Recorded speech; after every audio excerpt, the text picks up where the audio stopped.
Hey friends, it's Awkwardly Random with Cynthia and Michelle, where we talk about random topics. Anything and everything awkward is on the table, so let's dive right in. Hey everybody, it's Cynthia.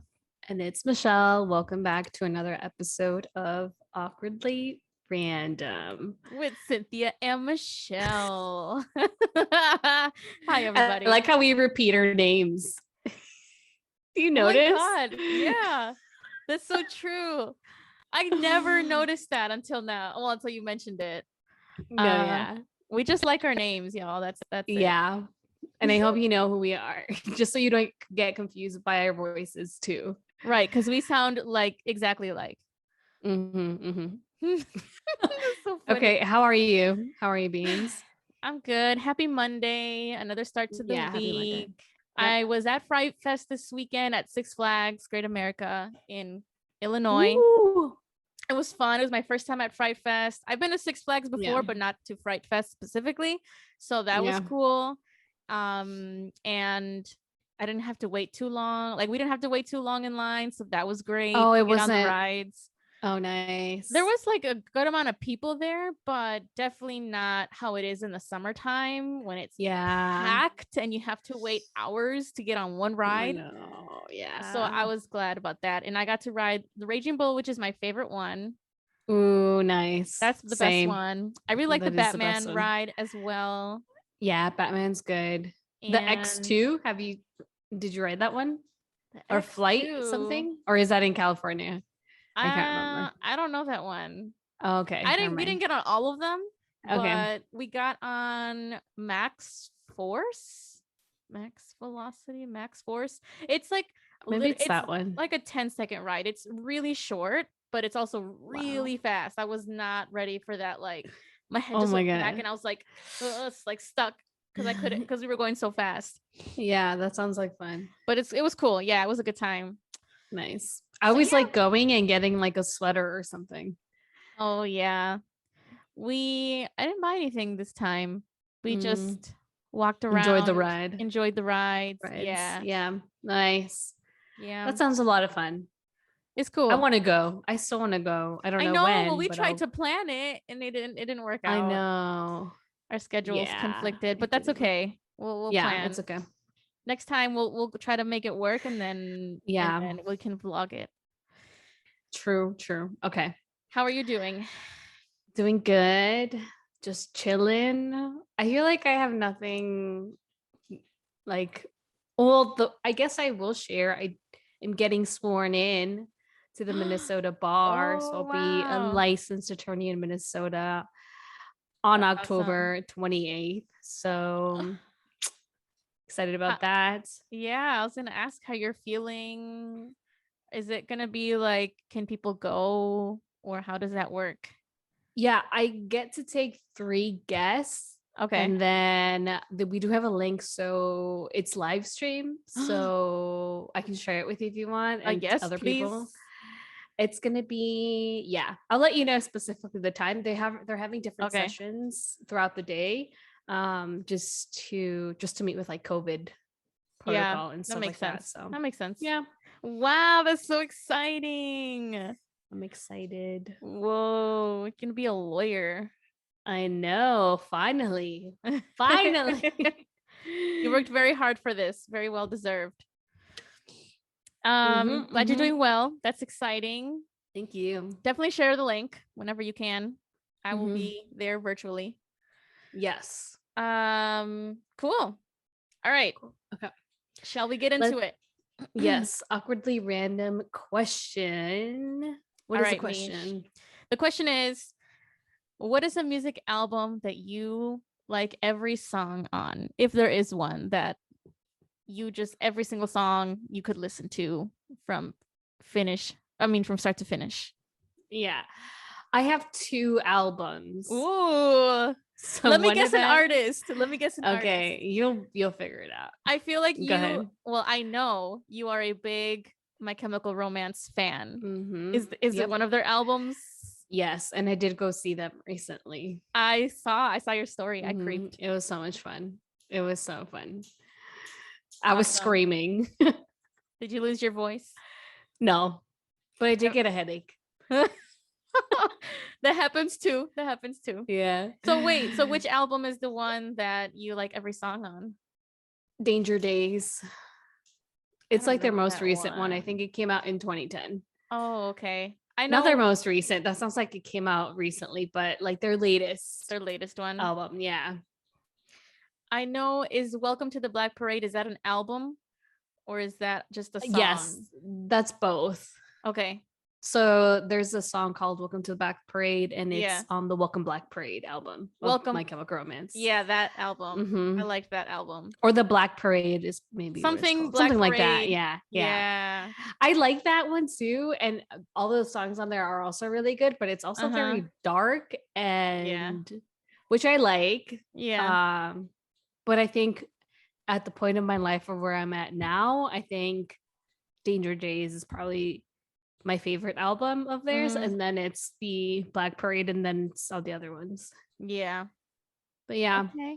So that was one, right? You said you had two? Yeah, the other one is The Strokes. What's it called? I wrote it down. The New Abnormal. That came out, I think, in 2020. Was it last year? No idea. Or 2020. Oh, the one with the adults are talking and Why Are Sundays So Depressing? Yeah. That one recently came out. That's a good album. The entire album is so good. Yeah. So good. So good. I recommend you listen to it. That's a good one. What about you? Wait, let me guess. I don't even know. Because I was gonna say, which one were you gonna say? No, because I feel like you like more individual songs from artists than necessarily like an entire album. Correct. I feel like you enjoy listening to music like like one song of like Mana or like one of some other artist. Like I don't know. Yeah, no, that is right. I actually didn't have a specific album because so I got it right. You did get it right for that very reason. I will say, do you know Julieta Venegas? Okay, so I think she's one artist that I like probably 90 to 95% of her songs. So that's like a specific artist that I would say I like most of her songs. And I will gladly listen to most, like, I would say almost all of her songs, because she's just so good, and all her her lyrics, her songwriting, her style, her genre. I'm really into that. Like, she's more of kind of like an indie rock, alternative, right? Yeah, which pop. Is, like, I love that genre. So yeah, her songs are great. I recommend checking her out. She definitely has a unique voice. Yeah, very unique voice. You can definitely tell when it's her. And or like her lyricism and music. You can tell. And she can play a bunch of instruments. Like, it's really cool. She's so talented. Yeah. I saw her in Chicago, and she was playing the piano, she was playing the guitar, she was playing the accordion. She's playing all sorts of things in her concert. And she was singing, and just like she was just engaging with the crowd, and she just she seems like a really cool person, and she's very talented. Yeah. So yeah, that's my answer, even though it wasn't really an answer. All right. Let us know what music y'all recommend. If there's an album that you like every song. I feel like that's rare for some reason. So or maybe it's not. I don't know. Let us know. Yeah, let us know. Yep. All right. Let's get into. I'm just copying what you're saying. All right, everybody. All right. Let's get into this next segment. Real world ish. Yep. So much real world ish. Yeah, lots of stuff. All right. So President Biden signed an executive order to pardon people, more specifically citizens and lawful permanent residents convicted of like simple marijuana possession charges under federal law and DC statute law, which is good news, I guess. Right. But it also opens up the conversation to like, this doesn't include people who are undocumented, and it also does not include like convictions of selling or distributing marijuana, which is also a huge issue in the United States and why a lot of people are in prison. So yeah, I guess it's a good thing, but at the same time, it's only at the federal level. And there's also state level convictions. So I'm wondering how this will affect state level, and maybe we'll see some movement at the state level based off of what Biden is doing. I'm assuming that's the plan. But I guess time will tell, you know. He did encourage and urge governors to follow suit with respect to state level offenses. I don't know what's going to happen, kind of like what you said, but he did say that in his announcement. And he's also, so I agree, right? This is like a good step, but it does not apply to those who were not US citizens at the time of their offense. And it also doesn't provide protections for those who will be charged for marijuana possession in the future. So this is as of October 6th when he made that announcement. It's up to that date, I think. So it's people who currently have those charges. But there's a lot of stipulations. Like I was reading more into it and I'm like, how many people is like, I feel like this is going to help a lot of people. And in a way, this contributes to hopefully destigmatizing the use of marijuana, you know, and the cannabis business, or decriminalizing it. And decriminalizing it. Yeah, correct. There's also a lot of people that are charged not only with like they're charged with the marijuana possession, but also other drugs in one single offense. And in that case, that wouldn't apply to them either. So there's like a lot of more nuanced details that I think should be looked at. But I agree with you. I think this is good news. It's a good step. There's definitely a lot more to be done. And I did find it interesting that, so he pardoned federally, right? He also urged governors to follow that example with state level offenses. And then he also requested for a review or reevaluation of marijuana being a Schedule 1 drug. And I was like, what the fuck does that mean? So I looked it up. And a Schedule 1 substance, according to the Drug Enforcement Administration, is a substance or chemical, whatever drug that is. So Schedule 1 are those that don't have acceptable medical use, whatever acceptable means. And it also depends on the drug's potential of abuse or dependency, right? So marijuana is a Schedule 1 drug, and it's within that group of LSD, ecstasy, heroin, which I found really interesting. And it's Schedule 1 are the ones that don't have the accepted medical use and that also have a high potential for abuse. So I agree it should be reevaluated. I don't know how marijuana and heroin are at the same level. Yeah, it does not sound correct. Yeah. I would argue alcohol is worse than marijuana, but you know. Yeah. I would argue the same thing. So he called for that too. So I thought that was good, but we'll see what's gonna happen with that. Yeah, and the reason why it's so important is because the mass incarceration of like Black people, also brown people, but mostly Black people. And I really encourage people to read The New Jim Crow, written by Michelle Alexander. That's the book Beans gave me, and so it talks a lot about just the mass incarceration within the legal system and our system in general, and the mass incarceration of Black people. And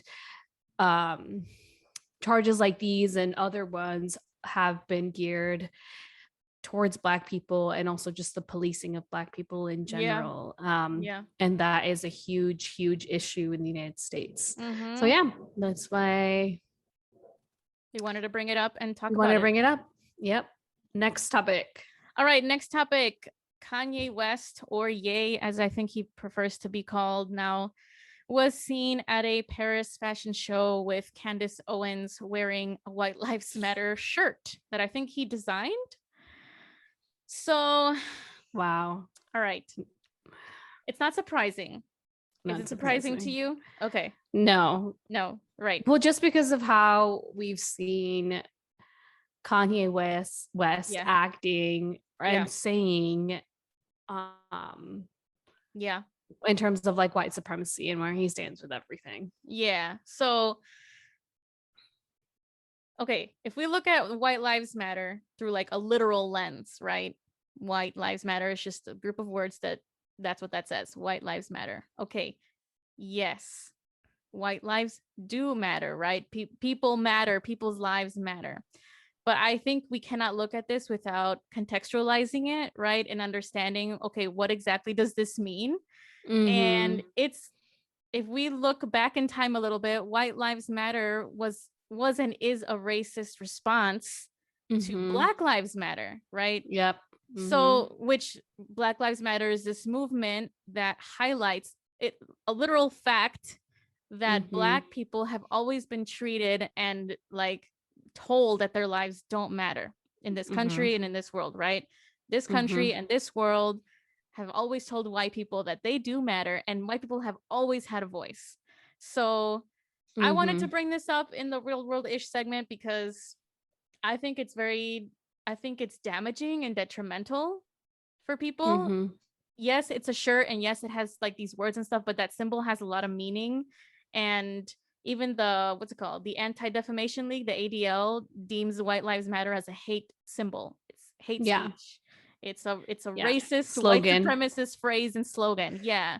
So I don't think we should be ignoring the fact that what he is doing, this type of behavior, I think at least, is empowering like those who don't believe that Black people and Black lives are valuable. So, and I'm speaking about this as a person who is not Black, but I do feel like it's important to talk about. I think it's important to talk about too. I think it's interesting, not interesting. I hate when people say that. I don't know why I'm saying it, but I'm also not Black. So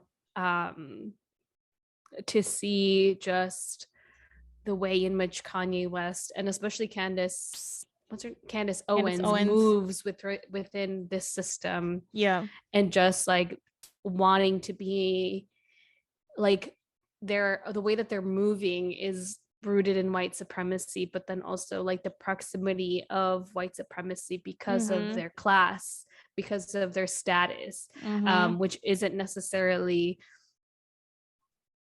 the same for other people who are living the real world life, and there's real world consequences to what they're saying and how they're moving in our society. So I also think it's super important. And to just say like this phrase White Lives Matter is just you know what I mean? Like you're saying, it was used to respond to Black Lives Matter, and it is a racist slogan phrase such as Blue Lives Matter too. Yep. So yeah, I definitely agree with you. Let us know what y'all think about all these topics that we talk about. Yeah. All right, next. All right. People of trying to be racist. Let's keep it going. Let's keep going with the race. No, terrible. Okay. Well, I guess we also need to talk about it. So there was an audio leaked of LA council members, politicians talking or making racist comments. Specifically, Nuri Martinez said a lot of anti-Black racist comments about a council member's son, and then also very anti-Indigenous about people in the community who they're supposed to be serving and representing. And what I found surprising was that this audio had been recorded about a year ago. Yeah, and it's just recently come out. Yeah. So it kind of just shows, I guess, this instant how like Latinos, Latinx, Latine, Hispanics, however folks want to identify, how we are complicit in the oppression of Black people, and indigenous folks, and how there's a lot of colorism and racism in our community. And it's super important because this isn't just an isolated incident, you know what I mean? Yeah. And I think it's been time for longest to call out people like this, and to not just laugh and go along, because that's what the other council members were doing. Although like they didn't say what Nuri Martinez was saying, they were complicit in it because they just were there and listening and didn't say anything. It's very telling that, I mean, I was shocked too to hear and to learn that this conversation happened a year ago. So Nuri Martinez recently resigned from her position as president of the council, but also I think she resigned from her seat in the council. And didn't even apologize, right? I think no, she did apologize, but I just think it's so telling that these people are apologizing, and hopefully all of them resigned after the fact, after they have been caught, after they are, getting all this outrage from people a year later, which I'm sure they were doing. So like, think about it. These people had this conversation. She said these very things and then went about her life and their lives and just continued to do what they do, and it wasn't until the audio leaked and people started to speak up about it that they decided to apologize and acknowledge that what they did was wrong, and so that's like, I don't know, that's just horrible. That's horrible. I'm glad she resigned. I hope they all resign, whoever was there. Even if you're right, they didn't say anything, they were still complicit, right? Nobody intervened. Nobody told her like what she was saying was messed up. So I think they should all resign. Same. And they are all complicit, in my opinion. Yes, absolutely. All right. Let's get on to the next one. Yep. So this is some good news, some cool, interesting, exciting news. The 2022 Nobel Prize in Physics was awarded to 3 physicists, Elaine Aspect, John F. Clauser, and Anton Zeilinger, for their, quote, experiments with entangled photons, establishing the violation of Bell inequalities, and pioneering quantum information science. That sounds exciting. I don't know exactly what that means. I am not even remotely knowledgeable about physics, but I think it's kind of cool. I think we've always been trying, like as a human species, trying to understand our physical material world and our universe. And so it seems like what these physicists did was pretty remarkable. Yeah, it is, because I think it changes the way, I guess, modern science views particles, because you know what I mean? Or so I'm just going to read this part because I'm not a scientist and I did terrible in physics, but I still took it.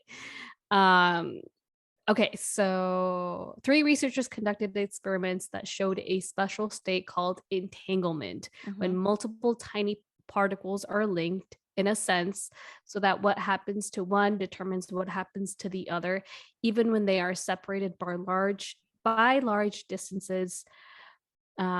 So when a scientist determines that a state of a particle, all the others that are entangled with it will immediately take on the same state, regardless of where they are, even if they're in a distant galaxy. So this basically changes our idea of not matter, but like the material of like particles and the state of particles. And so this is I know that there are other people who have had these thoughts, but I guess it was acknowledged through the Nobel Peace Prize. I don't know exactly where it's rooted from, but like I said, I just thought it was really interesting. Maybe I'll look into it more, but it's really hard for me to understand because I'm just not like science and like physics. It sounds cool, but it really takes me a lot to like understand. I know I had to watch YouTube videos of having this explained in very simple terms and with like analogies and examples, because I'm like, what does this mean? And I even had to look up like, what exactly is quantum mechanics? We hear it a lot. We hear that term a lot. What exactly does that mean?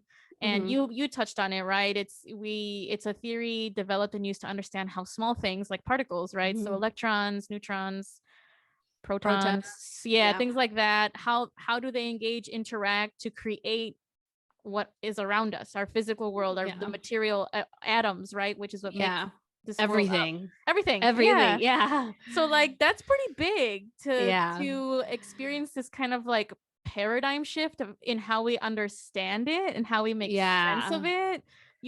That's pretty cool. Which people don't actually really know is I feel like now with this being awarded, like it just changes the game, I think. You know what I mean? Like, I don't know. It's pretty interesting. I gotta read more on it because this is really interesting. I never took physics, so I don't know too much. But I have to look into it. Let me know, y'all, if you have. I did terrible. I got a C in physics. Okay, in college and undergrad, hell no. For physics, that's not terrible. I know, right? That's not too bad. I don't know why the hell I took it, but I took it. I think I needed a science credit. I took biology, and I took biology. I think biology 1 and 2. That's hard. I forgot what other science. I'm more of that kind of science. Yeah, but physics is cool. I don't think I'm any kind of science. I'm more into reading, writing, creative writing. Yeah. All right. Yeah, that's fair. Anyways, okay. Yavi says, okay, hit me up, physics scientist, if you want to come on the podcast. If you're listening to this per chance, I don't know how. Let's have you on. We need to talk about physics, science, anything. We gotta have a science segment. Yeah, science with Beans and Mish. Oh my gosh, that's great. Let's do it. All right, let's do it. Okay, let's moving on into our main topic for today. Hustle culture, routines, habits to success, productivity, girl boss, grind culture. Oh my gosh. Terms for this. Yes. All right, let's talk about it. Yep, let's do it. First off, what is the hustle culture? How would you define it, or what is your perception or understanding of it? My perception of it is someone who works really hard. It can be viewed as that, but I also think another way that it can be viewed is like a person constantly working all the time and not really resting. Yeah. So that's what I think about. So like when people are like, oh, I'm hustling, I feel like you can view it as hardworking, or I'm hustling in terms of like, I work all the time and I'm not able to rest, or I can't rest, or I don't want to rest, depending on people's situations. Okay. I agree. I think the hustle culture right now, as we look at it like widespread in our society and what we see on social media and YouTube and things like that, to me, I'm seeing it as more of what you said, of like that second part, where we are promoting this idea that we should be working, and it centers work and your career and your quote hustle, and maybe decenters other aspects of being a human, which is resting and connecting to other people and doing things that bring you like pleasure and like, leisure and things like that, and spending time with those you love, and other things that are not directly connected to your work, your hustle, your career, your side job, whatever, that's kind of how I'm seeing it right now, and that's how I'm seeing it being promoted and presented. Do you feel like that's is that what you're seeing too? Do you see some of that in the social media world or YouTube world? No, I see more. I think that's how I don't know. Okay, this is what I think. Okay, tell me what you think. I think growing up and we got that. We got like, you need to work hard, like gotta be the best, put in the hours. In general, I think that's how we were raised. I think we were born into this capitalistic and like patriarchal system.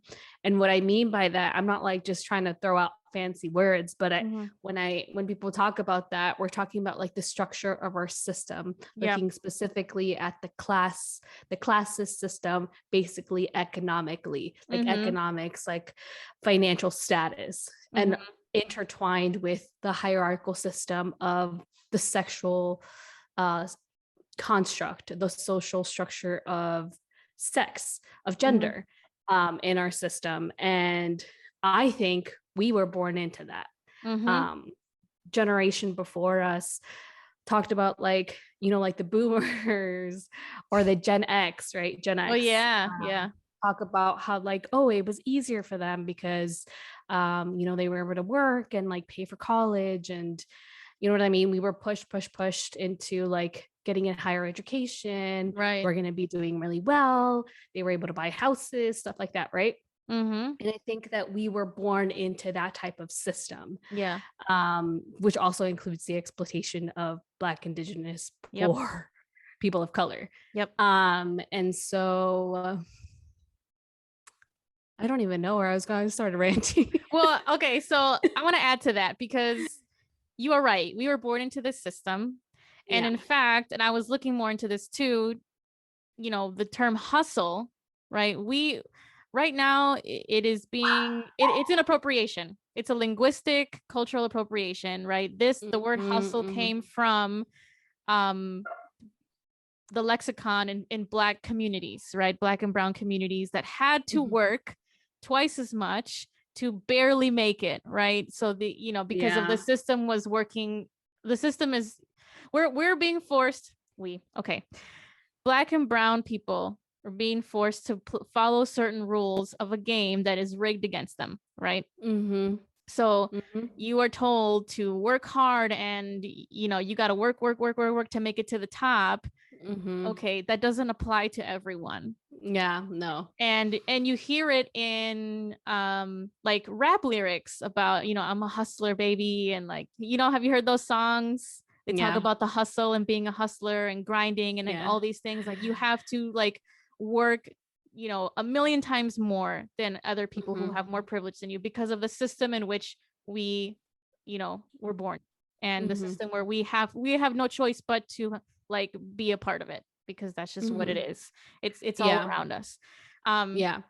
So it can be viewed as that. Now that I'm thinking about it more, it could also be as like playing with the system, like taking advantage of the system in a way that can benefit you and your community. I think that's how, like, in terms of like rap lyrics and hip hop, sometimes when they also talk about hustle culture, it can be in terms of using the system that we're in to help themselves and their community. Yeah. And I see it that way too. And I also see it the other way. Right. And so what I'm seeing, for sure, like some of the, so I think maybe we can talk about also productivity culture, right? Is that the same thing as the hustle culture, right? So, and as we were planning this podcast, I was thinking after our conversation, Michelle, that you talked about efficiency, right? Being efficient. And like, so to me, I'm like, okay, what is the common denominator with all these things that we're talking about? And I think of time, right? So how much can you get done in this small amount of time, right? Work. So that's where I see a difference between productivity and hustle. I see kind of productivity is like the message of work smarter, not harder, versus hustle is like, you got to work, you got to put in the hours, you got to work 80-hour week, you got to like do all these things to make it in life. You know what I mean? And so that's some of the messaging that I'm seeing with these YouTube videos, these influencers of like, I wake up at 5 a.m. and I'm not done until 10 p.m. And, you know, I'm putting in all these hours and I do all these things. And this is what the key to success. You just got to hustle. You just got to work. So cringe. But good for them, you know, if it works for them. But that's part of my issue with it, Michelle, is because I think that that's such a, like, if you my issue with it is that it promotes this like universality of productivity, of like, this works for everybody. You should all be doing this. You need to be up at 3:45 in the morning to be successful. You need to take cold showers because cold showers are good for your health and for your focus, and you'll be able to work, have this like sense of flow and productivity for 3 hours at a time, 4 hours at a time. That's my issue. I'm passionate about this. I agree. So you're saying you see this. Thanks for getting us back to like your original question was like, are we seeing this on social media? Yeah. And I know you're seeing it on your social media. Is it TikTok or YouTube? Instagram or YouTube? YouTube mostly. Okay, so I think I'm on the other side of like YouTube and TikTok, because I think, the content that I'm consuming is more getting away from the hustle culture or like productivity. It's more about like resting and self-care, is what I'm seeing being more of a trend now. That's why I went back. That's why I was talking about like generations. Now I know where I was going. That's why I was talking about that, because I think back then I was getting more of this content of like, hustle culture and girl boss, all these other things. But I think for me specifically, what I'm consuming or what I'm seeing on social media is more of the resting, more of the self-care, more of the like, we were born into this, but how are we going to survive in this system? Because we still have to work, we still have to pay bills. So like, how do we do that in a way that it doesn't cost us as much? And I really wanted to bring this up because at my new job, the director of my program brought in a therapist to talk to us, which was amazing. And I got some really good quotes, especially like looking at this in the context of work and just in general, like outside of work. I really liked how, like, especially in the type of work that I do, representing immigrants or non-citizen folks, having to hear a lot of stories having to do with trauma or just a lot of things, heavy subjects, and talking about how like the work that I do costs, like it costs me, it can cost my mental health. And for a long time I didn't, maybe because I was a hard ass, or like I want to be a hard ass, where I don't want to acknowledge how this work affects me because I like it so much, but it does cost me. And in the sessions that we have, it helped me like rephrase of like, okay, yes, acknowledge my feelings, but then also because it does cost me certain things, how can I minimize the cost? Because I still am going to be working. I still like my job. So like, how do I do this not in a toxic way? How can I do it in a way that's centering myself and centering my feelings, acknowledging me and all that? So I know when we were preparing for this podcast, I was like, nope, I don't want to talk about productivity. Nope. Like I was like legit, like my rant basically in the beginning, because we're built into this. And I think that we've worked hard. I think both of our parents, our families have worked so hard in this country. And a lot of people work very hard and are getting exploited. And this country fucking hates poor people. And so all of that, just when we were preparing, I just thought about all of that, but also having to reflect, like we still have to survive in this reality that we live in. Although like we want to change it and we should change it, we still have to figure out ways how we are going to live through it, because it's good to be idealistic and to want these changes, but we have to go through the motions. Yeah, because we have to work. We have to get money. We have to sustain ourselves. We have to pay, like sustain our families, whatever. We got no choice. Yeah. And that's why that goes into this next point that we wanted to talk about, which is like the why. Why are we talking about this? Why are we even dedicating a podcast episode to this? And in my personal opinion, it goes to what you were saying, is we all are forced to participate in this system. If we don't work, if we don't make money, we don't survive, because we can't get food. We don't get, a roof over our heads, right? Yeah. So we have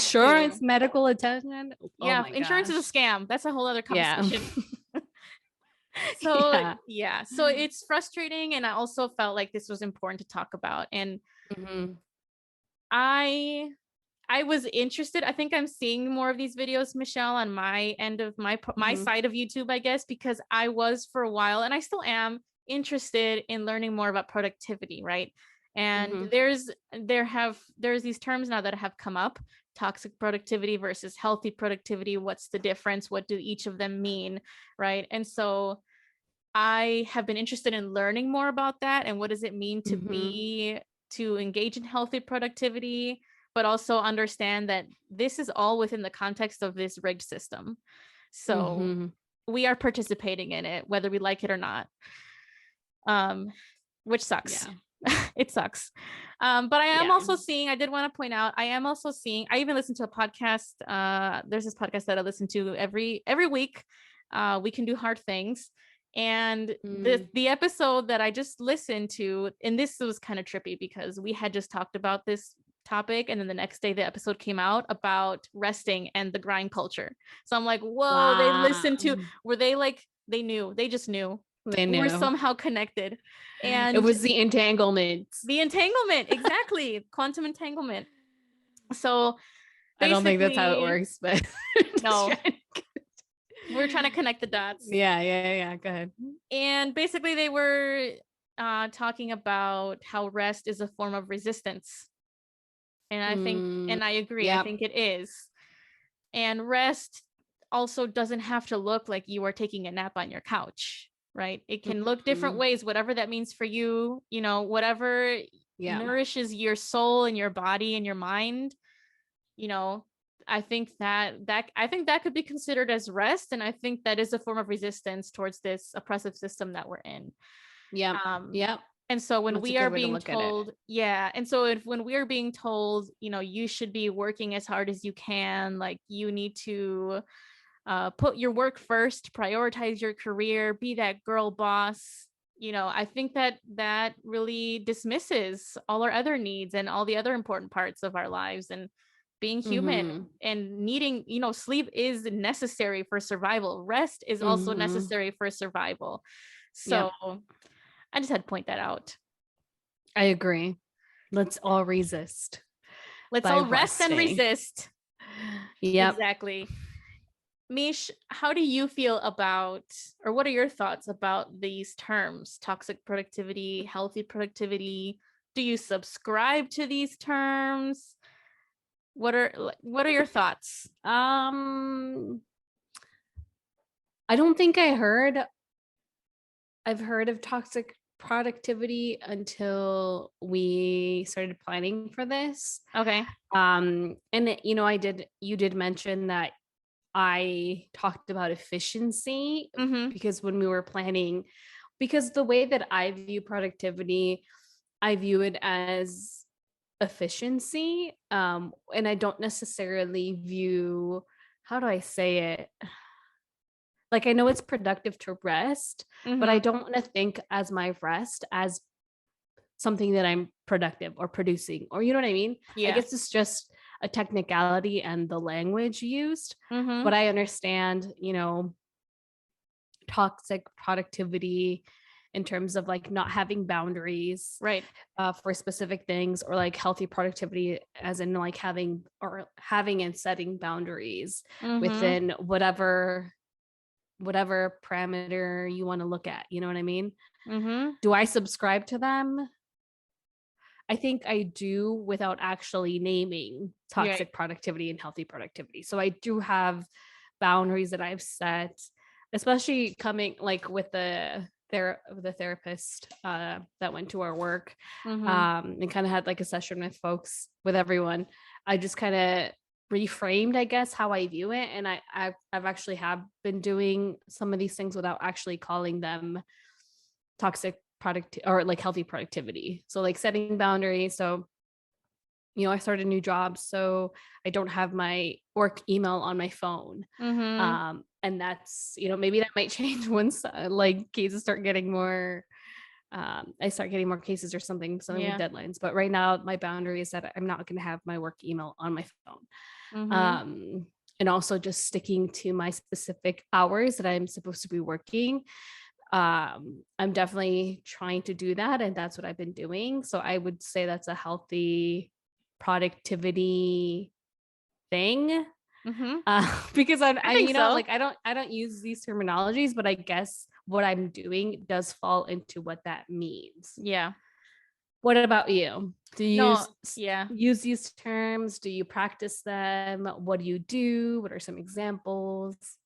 I think the main thing for me is boundaries, which is what you talked about. I now that I'm working from home, I have that flexibility of when to start, when to end, and the expectation is to complete, your 40 hours for the week. But I try to also, well, along with that, if I worked extra hours one day, I try to take those hours to myself the following day or another time, right? So I try to keep a balance there. And I made the mistake of putting my email on my phone, and I turned off notifications, which is good, but I still have that like urge to check it because it's on my phone. Yeah. So that's something I need to make. That's a change I need to make. Something that I've noticed is I need to work on kind of my mindset and my emotions that I tie to some of this productivity and my work and stuff, because I feel guilty sometimes for not answering an email right away or for missing a call, like there are things like, and I know that stems from the society we live in and what we value and prioritize, and right, and so I'm trying to stop doing that. It's really hard though, because that guilt just eats at me for not answering an email right away. Yeah. And so, but I know I'm not the only one. That's like a thing that a lot of people feel. I was reading about it, and that's an actual thing. Email guilt or whatever, this guilt or this, like, you feel this pressure to like need to reply. And it's not even just with emails, Michelle. It's like with text messages too. For some reason, I'm like, oh, this person has been waiting. It's also like kind of narcissistic now that I think about it, as if they're like waiting for my reply. But I just feel like I need to meet the needs of these people that are messaging me or requiring something of me, and if I don't do it right away, I'm not doing my job, or I'm not being productive, or I'm doing something wrong, and that's something that I need to evaluate and dig deeper into that to step away from that. What are your thoughts on that? Have you heard of that? Feeling guilty? Yeah. Not necessarily with emails or phone calls. Like for my job, I do have to respond right away to emails and phone calls. Yeah. But that has nothing to do with my personal thing. That's just like in the work that I do. Yeah, that's the expectation. That's the expectation. So I don't necessarily feel guilty about that. And I'm pretty good with phone calls and emails. And text messages, I'm pretty fast at it. I don't feel bad. Sometimes I feel like, even with you, like sometimes I don't respond to you, or it takes me some time, but I don't feel bad over it. Maybe with my mom, for sure. My mom, for sure. I feel bad if I don't respond to her or call her right away. Yeah. But I think I feel more, I used to, not anymore. I used to feel like I always had to do something. Like we talked about productivity. I used to always think that I had to always be doing something, even when I wasn't working or just trying to chill. I always felt like I needed to be doing something, and if I wasn't, I would feel guilty. Why? I don't know. Yeah. I guess the system that we're born in, and me internalizing things of like having to be a hard worker or whatever. But yeah, I used to feel guilty over that. Not now, not so much anymore. Yeah, I changed my mind. I was like, no, I need a rest. No, that's good. That's good. Because if we don't like unwind, or we don't take some time for ourselves, like it'll lead to burnout. Like, it'll always lead to burnout if you don't take the time for yourself or unwind or do some self-care. And self-care, doesn't always have to be like, we've talked about self-care before on this podcast. It doesn't have to always be like pampering or like the way white feminists view self-care. I'm talking about like a very intersectional self-care of like whatever that looks like for you. Yeah, I agree. I think that made me think about how I think some of the problems with this too is, or issues or things to think about, is people internalizing or measuring their worth based on how busy and productive they are. They used to be me. Okay, used to. Used to be me. So as I'm like reflecting, Michelle, a lot of the times when you and I ask each other, how are you doing or have you been? We usually say, oh, busy, stressed. And it's not just with you and me. I've heard it from other people too, where I'm like, how have you been? And they're like, oh, just busy with work, busy, like busy. We always say we're busy. Why is that? Right. And maybe it is that we are really busy, that we're being overworked. Maybe it's that we need to feel like we feel like we need to be busy, right? Or else we're doing something wrong, or something's wrong with us. And so that's another thing. Haven't been busy. Huh? Well, I haven't really been busy. Well, no, let's just cut this out. I'm drinking. Oh, nice. The margarita. I'm like, I'm not busy. I'm drinking. You said, I'm not busy. I'm chilling. That's good. That's good. We should keep that. It's okay to say you are not busy. That doesn't mean that you're being lazy. That doesn't mean that you're not doing anything. Yes. That doesn't and even if if you are just resting, you're just existing, that is more than enough. You are still worthy as a person. And I think that is something that a lot of people, including myself, need to rethink, unlearn, and disassociate worth with productivity, worth with being busy, worth with doing, career. going, moving, career, work, Yeah. So that is my announcement to all of you, is that you are all worthy because you are human beings, not because of your work. All of your achievements are great, and yes, they should be celebrated, but and nobody cares. But also Michelle, I can't. But also you are important regardless. Yes, I agree. You said, I'm not busy. No, I am. Throughout the days, my work days, yes, I'm busy. Outside of that, I'm not. But and Beans had mentioned before about how trying to find joy in things or leisure or pleasure in things. And for me, because I realized that I was burnt out with the things happening in my life, I think now I'm at a point where I'm just resting after work because I'm trying to recuperate from how the lifestyle I was living before. And now trying to figure out what I maybe reconnecting with things that I like to do in the past and what I find joy in. And so, yeah, I just wanted to share that.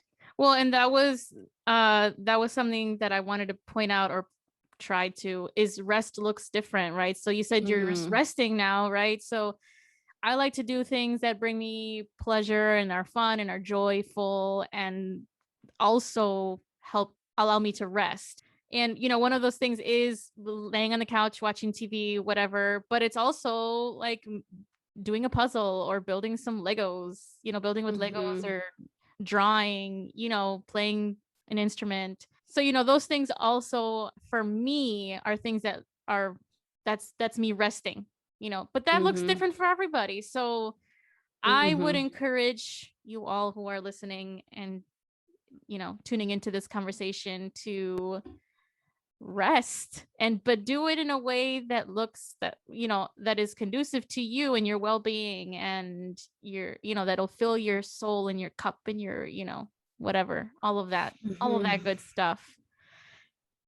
Rest. Yes, I'll try. I'll get back to you on what that looks like for me. Does this podcast, is this something that is, would you consider this being productive? Yes. Would I say resting? No. Okay. Same. I think resting for me is different. Yeah. And I'll have to figure out what that means. So I'll get back to it. Yeah. We can do another follow-up episode of this. That's a good question. What does what does rest mean to me? What does that look like for me in my life? That's a good a moment of introspection, that I would encourage and everybody to do. All right. So along with this productivity culture and stuff like that, I'm also seeing things of like, you need to get out of your comfort zone. You need to push yourself. You need to do challenging things. Take cold showers. Oh, that's definitely something that I've been seeing. Take cold showers, wake up early, work out this many times a week, try to eat healthy. And like, these are all things that, yes, create a little resistance because they're maybe not the easiest things to do. So get out of your comfort zone. You need that to grow and to, be productive and be successful and all these things. What are your thoughts about that? I disagree. You disagree? Well, not entirely. More. I guess it depends. Yeah. I think it depends on what you're trying to do. Yeah. I think obviously if you want to become healthier, that will look different. Like you will want to work out to some capacity. You maybe will want to wake up early because you might want to work out before work or whatever that looks like. So I think it depends. I think that at least someone who I felt like, for me specifically, I've always felt like I had to do things out of my comfort zone, especially being like first generation born in the United States, first in college, law school, just being the first to do a lot of things. I've always felt like I was not really in a comfort zone ever. So when I'm able now and as an adult to find comfort and like be in a place at peace without stress, like I want that now and as an adult. I feel like if you've listened to the podcast, you could kind of see how like I've grown in terms of like my perspectives and how I am as a person, where now like I am choosing more like sensitivity and rest and myself and like relationships, not like being productive or having to be, having something material to produce. So I do think that there's a lot of value in just being in comfort, being at peace, and just being as a person. And I think you can grow when you're in that comfort state, especially someone like me, I think, who didn't necessarily always be in a comforting state. So I feel like now that I am, and I'm very like into who I am and what I stand for and what I want to do, like, and I feel like I'm in my comfort zone. I feel like now I'm able to like really like blossom or grow, and find like healing in that. Yay. I love that for you. Do you agree? Do you think that you always have to get out of your comfort zone to grow? No. I think okay, so I agree. I am also working on it, and I feel like I have grown a lot in this respect, because I think it is important to center your peace and have that be a priority and be within your comfort zone, right? To me, that's something that allows you the opportunity to feel at peace, at ease, not stressed. You're relaxed. You're in a good state of mind. You feel like you're super connected to yourself, and you're comfortable. You're comfortable, whatever I don't know how to describe it, but that's kind of what I associate with comfort zone. When it comes to growing, I think it depends I think it always depends on what you're talking about. Like if you're trying to learn something new, learn a new skill, I think it is good to challenge yourself a little bit. You know, Yeah, if that you are makes sense. trying to, or, you know, I am, I like to be social. I'm not the most social person. And if I'm trying to meet new people and make more friends, that can be a little uncomfortable. And so, Mm, you know, am I willing to put, you know, push myself a little bit, get out there, go out somewhere and meet new people, join a club, join an org, do something, you know, that can be stressful. But I think it's mm, also a little bit of stress is good when you're not, when you're, when you're super stressed and like you're constantly stressed and it's overwhelming. I think that can be detrimental to your health and your well-being. But if you are in your, this is your comfort zone, I'm forming a circle with my hands for those who are just listening, and you step a little bit outside of that, you expand it, your circle, your comfort zone gets a little bit bigger, and I think that's growth. I think that's good. That's a good thing. mm, So I see the value. I think there is merit and value to what people are saying about seeking out things that are not the most comfortable and things that you know, that are a little bit harder and a little bit stress, you know, induce a little bit of stress, a little bit of mm. healthy stress and anxiety. Well, anxiety is not that good, but you No, know, a little bit of that's stress, a little bit of stress. someone who goes. I think, I think. yeah. Oh, Go go ahead. ahead. No, Sorry. no, that's all I was gonna say. No, I was just seeing it as in like, because getting out of your comfort zone and like, sorry, I'm just trying to think here, but Yeah. getting out of your comfort zone, I'm seeing as like something you're doing Mm-hmm.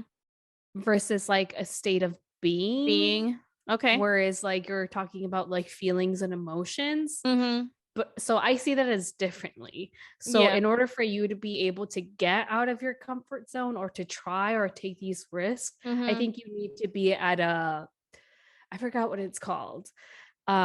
So you want to be at a state where you can, when you're not either too stressed but also not too something, I forgot what it's called, Yeah, but you're like right in the middle. super aroused or under aroused. You're regulated. You're in a, you Yes. know. Yeah. Mm-hmm. So for me, it's not like about how much stress or not stress a thing Mm-hmm. creates. It's Mm-hmm. more of like your state of being and Mm-hmm. trying to be as much as you can in that middle. Mm-hmm. And when you're more in that middle ground, then you can, that'll help in getting or trying to do something that may cause stress or Mm-hmm. is what I'm trying to get at. Not Yeah. necessarily like, oh, get out of your comfort zone, but Mm-hmm. like maybe that's not the best thing when you're super high stressed or you know what I mean? So I think for Yeah. me, I try to view it as like, okay, where am I at emotionally or mentally? And like, am I prepared to do this thing that makes me uncomfortable or gets me out of my comfort zone? So this middle thing that you're talking about, I see it as kind of like a window, and I see it this way because this is kind of how we saw, how I contextualized child development at my job, my previous job, Mm-hmm. because we talked a lot about, you know, how to help our kids continue to develop, right, and grow and things like that. And we talked a lot about being in that window means that you're in a regulated state emotionally, Mm-hmm. mentally, physically, right? You need to be in that relaxed state to be able to attend to things, to learn and to grow, right? So like if you Mm-hmm. are stressed about something or you're upset about something, it's going to be, for example, if I'm really upset about something, it's going to be really hard for me to be present in this conversation with you, right? In this Mm-hmm. recording. Mm-hmm. So I Yeah. need to be within my regulated window to be able to be present for you, to have this conversation, or to just like, you know, it's just to be, just to exist, to be within myself, be in a good state, right? If I'm constantly outside of that window, I am super stressed. Like if I'm over it, right? If I'm under, Mm-hmm. I'm like lethargic or like sleepy or super under aroused, and I'm either way, regardless if I'm Yeah. over or under the window, I am not going to be in a good state of mind to Yeah. do anything. So Yep. but I think there are ways to expand to make that window a little bit wider so that other things that maybe would cause you stress don't cause you as much stress, right? So you'll be able to tolerate stress a little bit, right? And I think that's part of also doing challenging things and growing and getting a little bit out of your comfort zone. I think like I said, I think there are good things to it. But again, it depends on what you're talking about, right? Are you talking about doing things and learning things, or are you talking about just being, doing whatever aids to your peace of mind and to your sense of peace? Yeah. I don't know. Yeah. That's kind of how I see it. I get what you mean. I definitely agree with that. I think we both had the same thought process in like the window thing. I just don't know in general. I think just knowing, I guess, your boundaries or like what triggers you to go in and out of that middle zone, I think is really important. Yep. But in terms of is some stress good? I don't know. I'm not a therapist. I'm not a psychologist, but I personally don't like stress.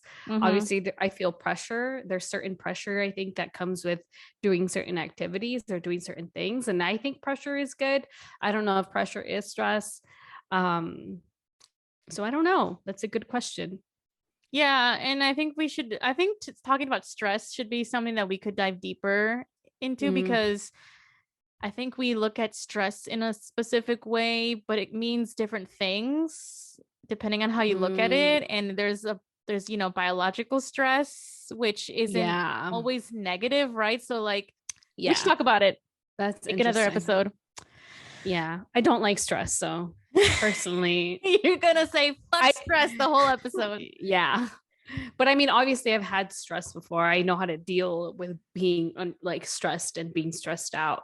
Yeah. The reason why I don't is because I've had a wide range of what my body does when I'm under stress, and stress and excitement to me are different, even though my body or my mind may view them the same when I am stressed versus when I am excited. Obviously the heart beating and all that matches, but there's also my body specifically does react in certain ways when it's stressed versus when it's excited. So like I've broken out in hives on my arms because of stress. I've had to like throw up because of stress, and like stomach issues because of stress. That doesn't necessarily happen to me when like I'm excited, but I know that there's different levels to being stressed and excited. So I get what you mean, but as someone who has gone through a lot of stress and anxiety, like that does not sound like a good thing to me, because I've had to deal with anxiety for pretty much my entire life and having to manage that. So yeah, I don't know. That's just how I view it. I agree. I have anxiety, stress, and I know, and you told me this too, of your body reacting in certain ways. I've never gotten the like hives or vomiting, but I've had the like really significant like stomach issues with stress. I guess my point was more of stress is also biological. Like excitement is stress on your body, but I think that's the way that we look at it anyway. Like in general, that's when we think about stress, we think about stress and anxiety and the way that you were describing it.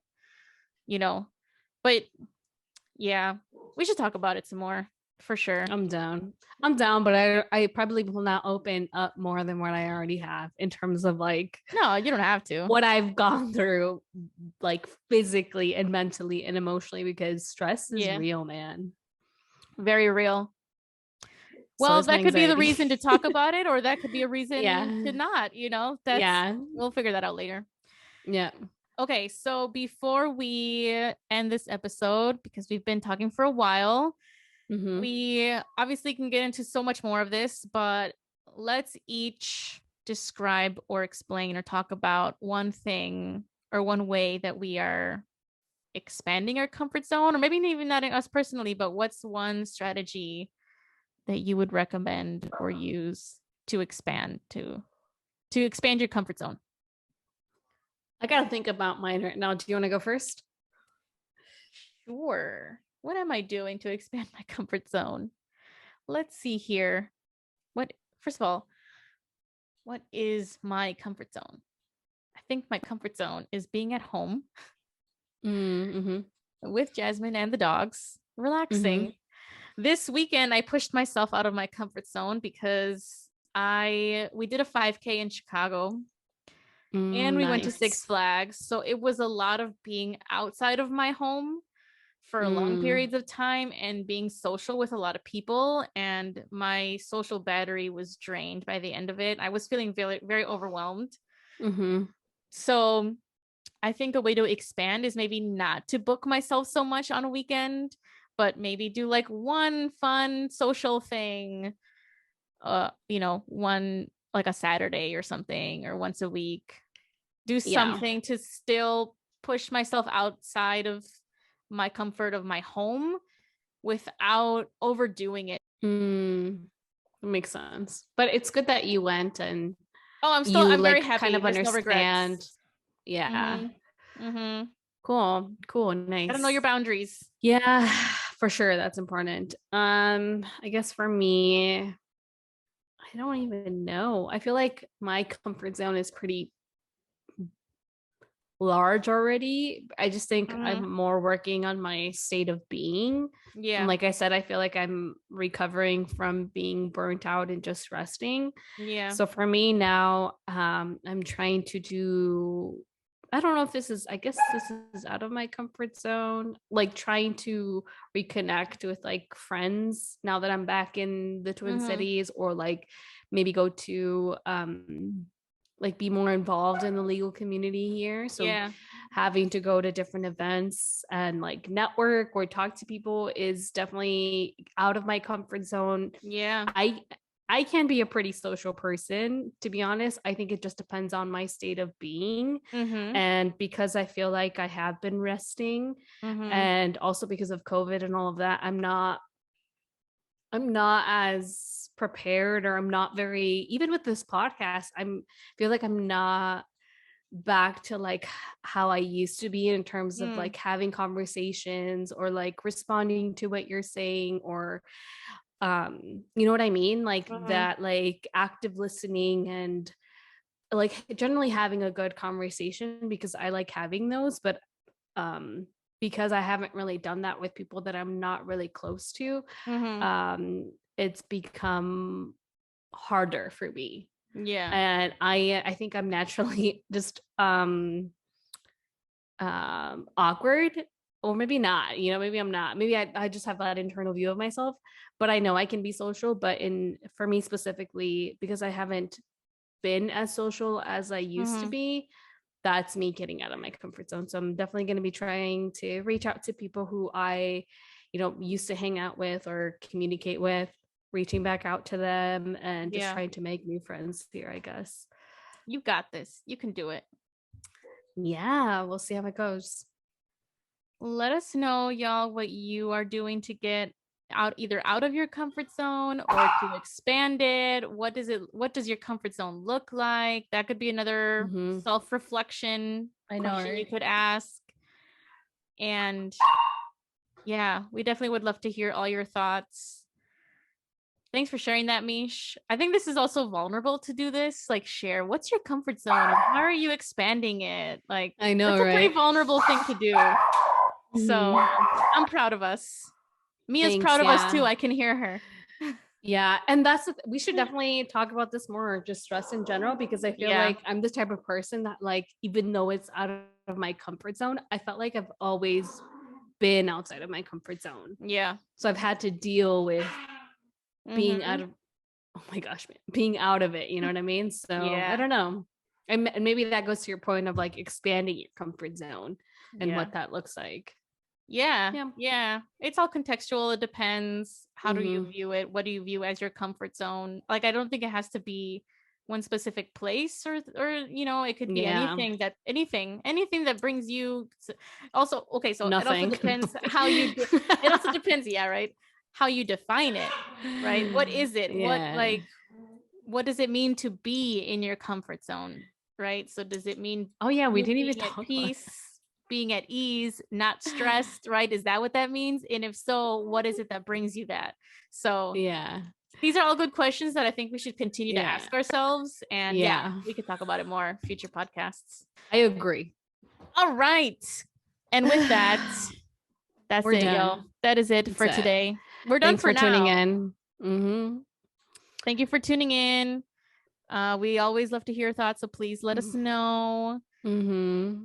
And do you think you can grow outside of or expand your comfort zone? Or what is your comfort zone, or what are they? Comfort zones? Is it a state of being? What is it to you? For me, it's more of a state of being. But thanks for listening. Follow us on all our social media. Comment below what you liked, what you didn't like. If you want to be on the podcast, hit us up. Come through. Yeah, and that's it. That's all we have. All right. Thank y'all for tuning in. We'll catch you at the next one. Bye.